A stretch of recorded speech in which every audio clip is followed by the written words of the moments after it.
चतुर्थ श्रेणी 2024 भाषा साहित्य मौखिक परीक्षा पूर्ण संख्या 10। 1 नंबर उत्कलमणि किए। 2 नंबर दिनमणि बोली काहाकू कुहाଯାଇଛି। 3 नंबर सरोजिनीଙ୍କ माँଙ୍କ नाम कौन थिला। 4 नंबर राजाଙ୍କ नूतन पोशाक पिंधा निशाकू किए छड़ाइले। 5 नंबर जହାର चक्षु नहीं ताकू कौन कहिबा। 6 नंबर फुंगुला शब्दटी बनान कर। 7 नंबर मधुबाबूंकर जन्मदिन केते तारीख पड़े। 8 नंबर सरोजिनी काहाकू विवाह करथिले। 9 नंबर क्यों देशर लोक माने कुकुर को बहुत भल पाती।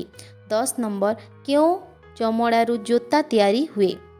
1 नंबर उत्कलमणि किए गोपबंधु दास।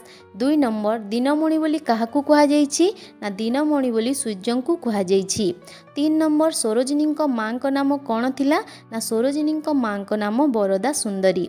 4 नंबर राजाଙ୍କ नूतन पोशाक पिंधा निशाकू किए छड़ाइले ना 62 जन। 5 नंबर जହାର चक्षु नहीं ताकू कौन कहिबा चक्षुहीन। फुंगुला शब्दटी बनान कर हर्षौ फु मगंग हर्षंगु लआकार ला फुंगुला।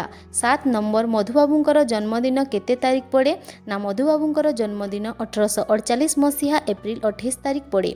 सरोजिनी काहाकू विवाह करथिले। सरोजिनी हैदराबादर जड़े डाक्टर गोविंद राजुलु नायडू को विवाह करथिले। केउं देशर लोक माने कुकुर को बहुत भल पाती ना कार्लाइल देशर लोक माने कुकुर को बहुत भल पाती। केउं चमड़ारू जोता तैयारी हुए। गोरु मईसी कुंभीर आदि पशुमानक चमड़ारू जोता तैयारी हुए।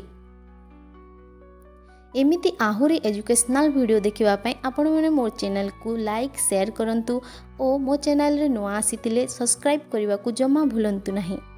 धन्यवाद।